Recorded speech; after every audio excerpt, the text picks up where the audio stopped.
On peut le voir dans son secret.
Veuillez vous l'entendre, s'il vous plaît. La force africaine de Côte d'Ivoire,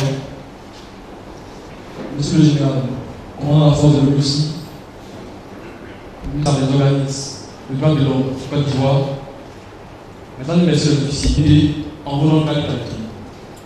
La cérémonie qui nous ce jour est la cérémonie de présentation du bilan de la formation des forces africaines de Côte d'Ivoire en droit de l'homme et en.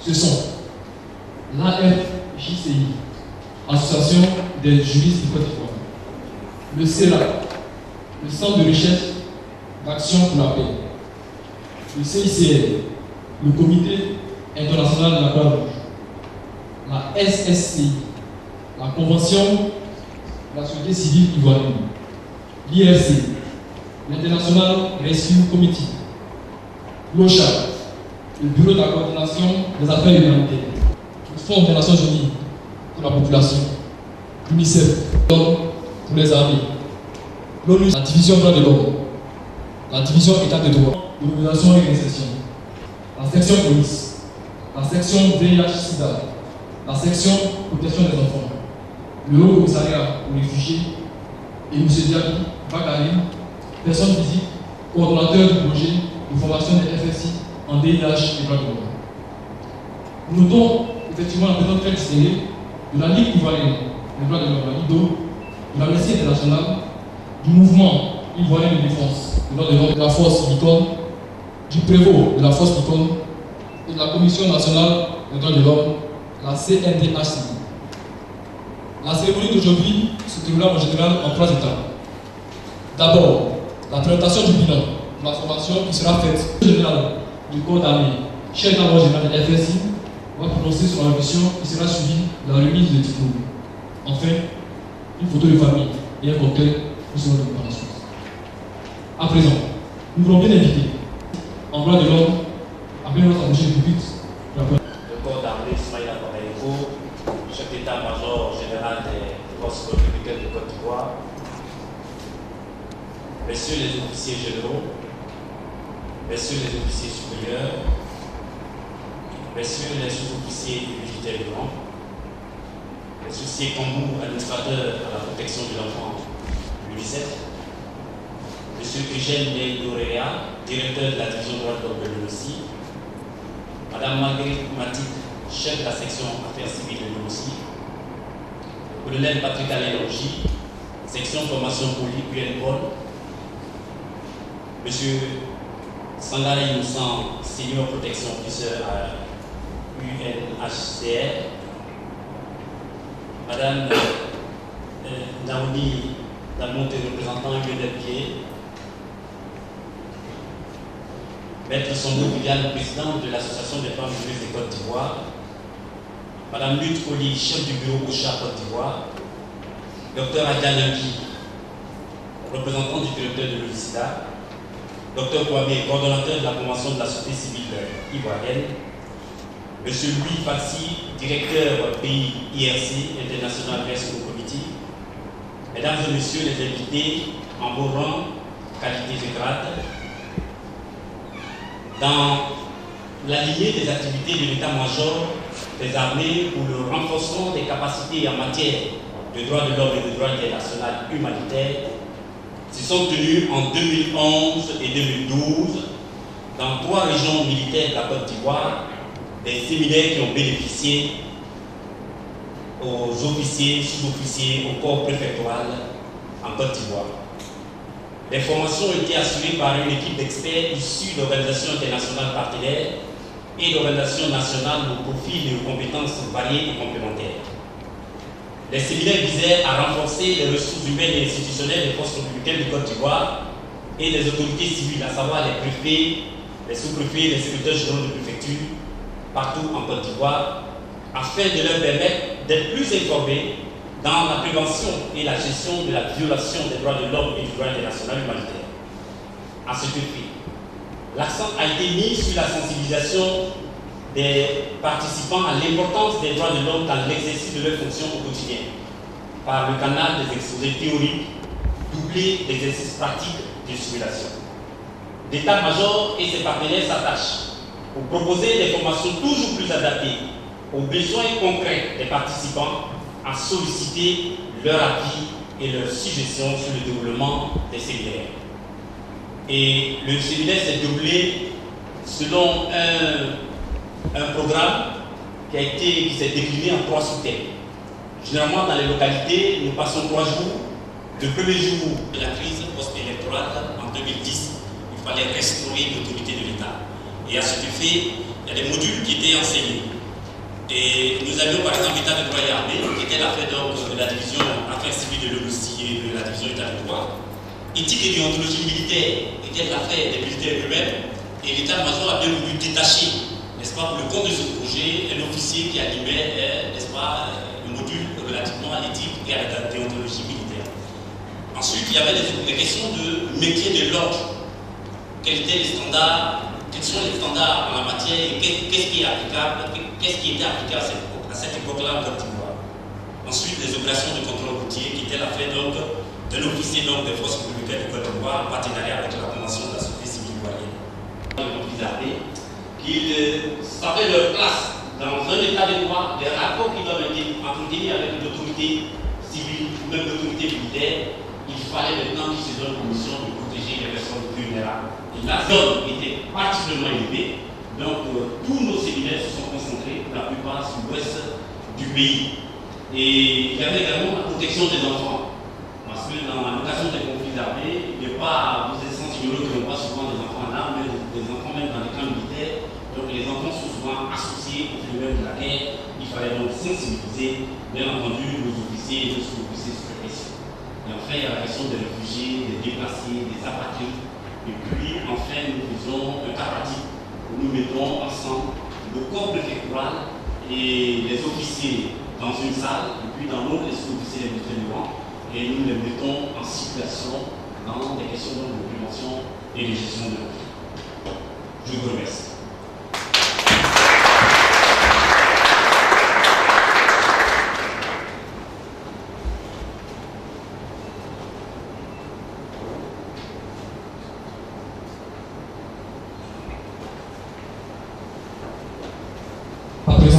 session, nous voulons bien inviter M. Eugène. Monsieur le général de corps d'armée d'Ontario, messieurs les généraux, messieurs les officiers, chers collègues du système des Nations Unies, collègues également des organisations de défense des droits de l'homme, je voudrais, au nom de l'ensemble des partenaires qui ont contribué justement à la réussite de ce programme et à sa pertinence et à sa poursuite, je voudrais vous exprimer quelques mots, essentiellement pour vous féliciter, pour avoir encouragé ce programme, pour avoir soutenu cette initiative qui a déjà porté ses fruits. Nous sommes là pour témoigner que depuis que ces formations ont été menées, des progrès ont été accomplis. Et pour ne citer que le cas des violences sexuelles qui venait d'être cité par mon prédécesseur, je voudrais juste signaler qu'en ce qui concerne les violences sexuelles, entre 2011 et 2012, les cas rapportés sont passés de 343 à 133 cas. C'est un progrès énorme, significatif. Il y a encore évidemment beaucoup de cas, beaucoup trop. Même un seul, ce serait trop. Mais cela signifie que nous sommes sur la bonne direction. Et dans les autres domaines, sur base des rapports au niveau par exemple de la division des droits de l'homme, où nous avons des moniteurs un peu partout à travers le pays, nous constatons également un net progrès et je tenais à vous en féliciter. Le chemin est encore long, certes, mais il est important de jeter un petit coup d'œil en arrière pour voir les progrès qui ont été accomplis, de s'en féliciter et de continuer à aller de l'avant pour que les progrès continuent et que les cas de violation des droits de l'homme continuent à diminuer. Donc je crois que l'importance de la culture des droits de l'homme au sein des corps de défense et de sécurité est une nécessité, non seulement pour une paix durable, mais aussi pour essayer de renforcer cette confiance entre la population et les corps de défense et de sécurité, puisque nous le savons tous, c'est une situation qui n'a pas toujours été au beau fixe et où il y a encore beaucoup de méfiance compte tenu justement du comportement de certains éléments du corps de défense et de sécurité. La formation au droit de l'homme et au droit international humanitaire est tout à fait importante et fondamentale, mais elle ne suffit pas à elle seule. Je crois qu'il est extrêmement important de considérer que la formation en droit de l'homme s'accompagne non seulement de la formation, mais aussi d'un suivi de ce que font les uns et les autres sur le terrain et des sanctions qui doivent être prises lorsque l'un ou l'autre ne se comporte pas conformément aux enseignements qu'il a eus. Et je pense que c'est extrêmement important. Pour mettre fin à cette tendance à la globalisation, où parfois on a tendance à dire « Ah, ce sont les FRCI, ce sont la gendarmerie, etc. », il est important qu'on puisse mettre le doigt sur les personnes qui commettent des exactions et que ces personnes répondent de leurs actes. C'est la seule manière de faire en sorte qu'on ne confonde pas ce que des individus commettent comme faute et dont ils doivent rendre compte et essayer de préserver l'image qui est en train d'évoluer dans la bonne direction de l'ensemble du corps que forment les forces républicaines de Côte d'Ivoire. Je voudrais aussi, au passage, saluer un certain nombre d'initiatives qui traduisent aussi cet engagement de la part des autorités de l'armée ivoirienne à aller de l'avant dans le domaine de la prévention et de la protection des droits de l'homme. Il est important de souligner, par exemple, que ces formations sont également prises en compte, comme dernièrement, lorsqu'on doit envoyer des éléments des FRCI dans une mission comme le Mali, de faire en sorte que ceux qui y aillent aient cette formation. C'est important pour que justement on puisse prévenir des cas de violation des droits de l'homme. C'est important aussi de savoir qui est-ce qu'on envoie sur le terrain, pour s'assurer que parmi ceux qui vont représenter dignement la Côte d'Ivoire dans un pays étranger ou dans n'importe quel point du territoire, il n'y ait pas des gens dont le comportement pourrait porter préjudice et pourrait déboucher sur des violations des droits de l'homme. Donc nous encourageons fortement cette initiative et je crois que le principal responsable des FRCI en a déjà pris l'engagement, il l'a montré très ouvertement. Je voudrais aussi saluer d'autres efforts qui sont même en cours en ce qui concerne la réglementation et la législation, où aujourd'hui il y a un code de déontologie militaire qui est en cours de finalisation par les autorités militaires. Et je crois que c'est aussi une très bonne initiative. Et je voudrais aussi vous féliciter pour cette initiative et souhaiter que très rapidement on puisse déboucher sur la finalisation et la promulgation de ce code de déontologie militaire. Le fait que certaines formations, celles qui ont commencé dans certaines parties de la Côte d'Ivoire, puissent reprendre déjà, même cette semaine, au niveau de Taï, et vont s'étendre sur l'ensemble du pays, c'est aussi quelque chose que nous soutenons entièrement. Et je crois qu'au nom de l'ensemble des partenaires qui sont impliqués dans ce programme, vu son importance, non seulement pour l'armée elle-même, mais pour l'ensemble de la population de Côte d'Ivoire, nous tenons à vous réaffirmer notre entière disponibilité pour continuer à apporter notre contribution dans cette formation auxquelles nous avons déjà été conviés. Donc nous sommes disponibles en général, nous sommes disponibles pour continuer cette formation, nous sommes disponibles également pour vous aider à faire le pas de plus, mener des enquêtes d'investigation quand c'est nécessaire pour identifier justement ceux qui méritent d'être poursuivis pour les fautes qu'ils ont commises. Vous pouvez entièrement compter sur notre disponibilité. Donc je voudrais, sur ces mots, vous réitérer non seulement mes remerciements et mes félicitations, mais souhaiter que cette collaboration entre les FRCI et l'ensemble des partenaires puisse aller de l'avant. Et je vous remercie pour votre invitation.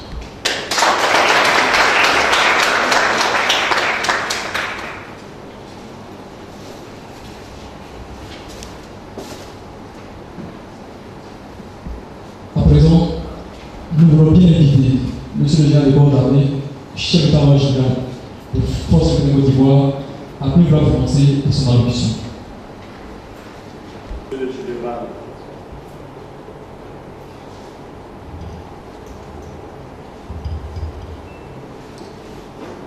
Monsieur le général, commandant la force de l'opération des Nations Unies en Côte d'Ivoire, ici. Monsieur le colonel, commandant la force Licorne en Côte d'Ivoire. Monsieur le général de division, commandant supérieur de la gendarmerie nationale. Messieurs les officiers généraux. Monsieur Eugène Ndorera, directeur de la division ONUCI, division des droits de l'homme. Monsieur le coordonnateur du projet de formation de FRCI en droit de l'homme et droit international humanitaire. Monsieur les officiers, messieurs les sous-officiers, mesdames et messieurs, en vos rangs, grade et qualité. Permettez-moi de saluer votre présence nombreuse dans cette salle, présence qui témoigne une fois de plus de l'intérêt que vous portez à la formation de nos hommes. C'est toujours avec un réel plaisir que je me retrouve soit en réunion, soit pour des activités diverses et avec vous. Et cet après-midi, nous nous retrouvons au terme d'une formation organisée au profit des FRCI. L'état-major général soutient toutes les actions visant au renforcement des capacités en matière des droits de l'homme et des droits internationaux humanitaires. Lors du lancement initial de ce projet de formation, j'avais ici même, dans mon adresse aux forces républicaines de Côte d'Ivoire, souligné que le respect des droits de l'homme et du droit international humanitaire font partie des fondamentaux d'une armée qui se veut moderne et respectueuse des standards internationaux. Les forces républicaines de Côte d'Ivoire sont engagées dans un vaste mouvement de reconstruction et de retour à la normale après la grave crise post-électorale de 2011. Nous sommes aussi engagés sur un théâtre d'opérations extérieures au Mali, dans le cadre de la MISMA. Il devenait donc urgent et nécessaire d'entamer le processus de formation des hommes aux droits de l'homme et au droit international humanitaire. Et l'ONUCI nous a suivis en organisant et pilotant ces séances de formation. Le travail que vous avez fait est très satisfaisant et il a été apprécié par nos hommes, notamment ceux partis en mission au Mali. C'est pourquoi je vous prie, mesdames et messieurs, au nom des FRC et en mon nom personnel, de bien vouloir accepter nos sincères remerciements. Nos remerciements pour toutes les organisations partenaires que vous représentez dans cette salle et à tous ceux qui nous accompagnent pour la promotion des droits de l'homme et du droit international humanitaire dans les armées. Beaucoup a été fait, mais la tâche est encore immense pour atteindre bien d'autres objectifs. La Côte d'Ivoire renoue avec les missions extérieures, avec le départ du contingent ivoirien du bataillon logistique de la MISMA le 2 mai dernier. Une mission qui sera bientôt sous la responsabilité onusienne. Pour l'état-major, tout soldat ivoirien qui ne saurait pas le minimum en droit de l'homme et en droit international humanitaire ne sera pas retenu pour ce type de mission. Et je vais plus loin avec l'idée de voir édifier dans l'enceinte du camp Ganini qui abrite l'état-major des FRC des bureaux affectés à la promotion des droits de l'homme et du droit international humanitaire. Cela nous permettra certainement de mieux nous approprier le programme de formation amorcé par toutes les organisations de défense des droits de l'homme et agences humanitaires. Ce cadre permettra assurément et dans les conditions requises de pérenniser cette œuvre combien utile pour nos armées et nos populations. Aux ONG et autres organisations de défense des droits de l'homme, ainsi qu'aux organes de presse, je voudrais vous remercier d'avoir répondu à notre invitation. Nous restons à votre disposition pour toute suggestion relative au respect des droits de l'homme. C'est par cette collaboration que nous atteindrons ensemble nos différents objectifs pour la promotion du droit au profit de nos populations d'ici et d'ailleurs. Aux acteurs du projet qui nous réunissent aujourd'hui, j'exprime toute ma reconnaissance pour leur précieuse contribution à la formation des FRC. Pour marquer cette reconnaissance, je vais vous délivrer les présentes attestations de reconnaissance, non seulement pour saluer tous vos efforts, mais pour que chacun se souvienne de l'importance que nous accordons à cette œuvre inestimable et combien humanitaire qu'est la promotion du droit de l'homme, qu'est la promotion du droit international humanitaire. Je vous remercie. Vision des droits de l'homme de l'ONUCI, le représentant de l'UNICEF et le représentant de l'INFPA appelons à s'approcher sous la conduite du protocole pour recevoir des mains de M. le général des corps d'armée, chef d'état-major général des forces de Côte d'Ivoire, leur attestation de reconnaissance.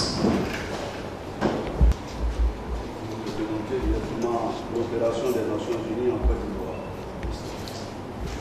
C'est donc c'est avec grand plaisir que je remets à l'opération des Nations Unies en Côte d'Ivoire, droits de l'homme, Bonusi, DDH, la présente attestation de reconnaissance.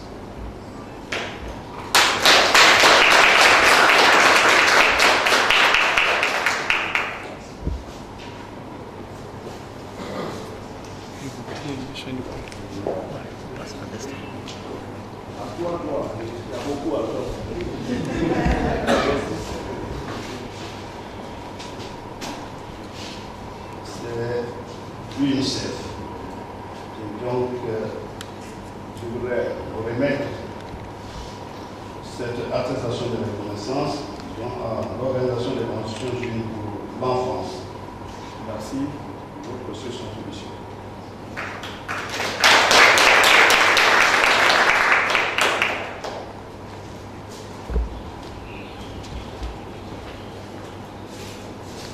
Je voudrais donc, au nom de l'état-major général, remettre au Fonds des Nations Unies pour la population, UNFPA, cette attestation de reconnaissance et également de votre précieuse contribution.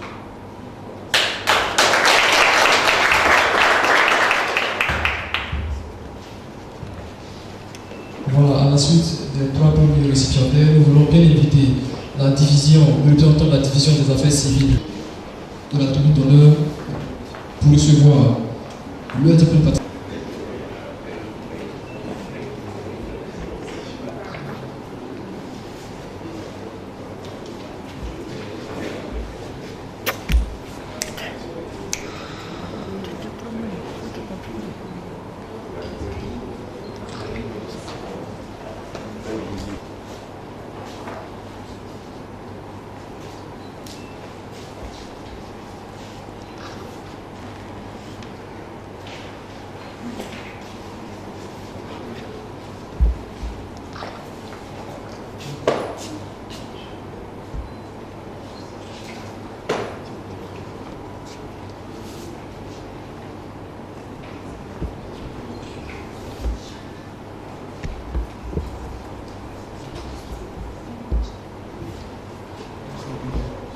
Ok, veuillez vous asseoir, s'il vous plaît.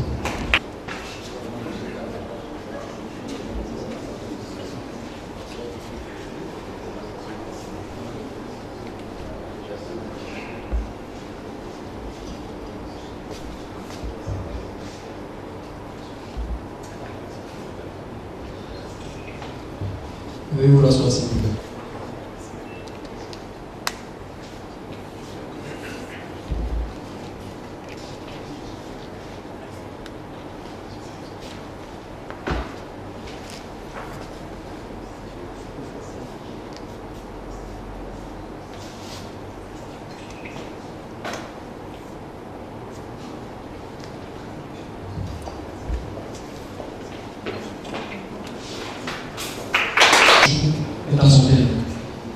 Nous prions de bien voir prendre une photo de famille sur le papier de la salle de conférence avec tous les récipiendaires. Après quoi, sous la conduite du protocole, un cocktail vous sera servi au bureau du l'esprit des amis.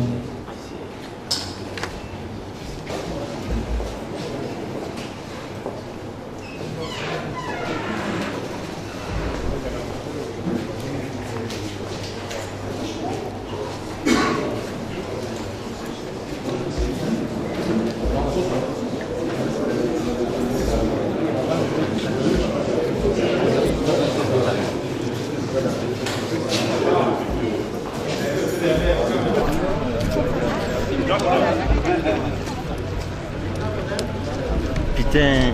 Oh, pardon.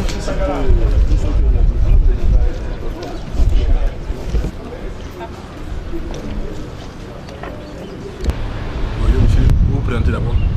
Bien, monsieur Diaby Bakari, coordonnateur du projet de formation des PRC en droit de l'homme et en droit international humanitaire. Nous vous remercions de votre présence parmi nous cet après-midi, parce que nous sommes à une cérémonie qui symbolise une action qui a une certaine originalité. Première originalité, c'est que voici un projet dont l'initiative part de l'intérieur et non qui est imposé de l'extérieur. Deuxième originalité, la cible est diversifiée. C'est aussi bien les autorités militaires que civiles.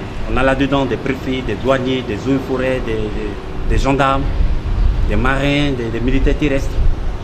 Et puis, on a en face des formateurs qui sont issus des organisations nationales et internationales.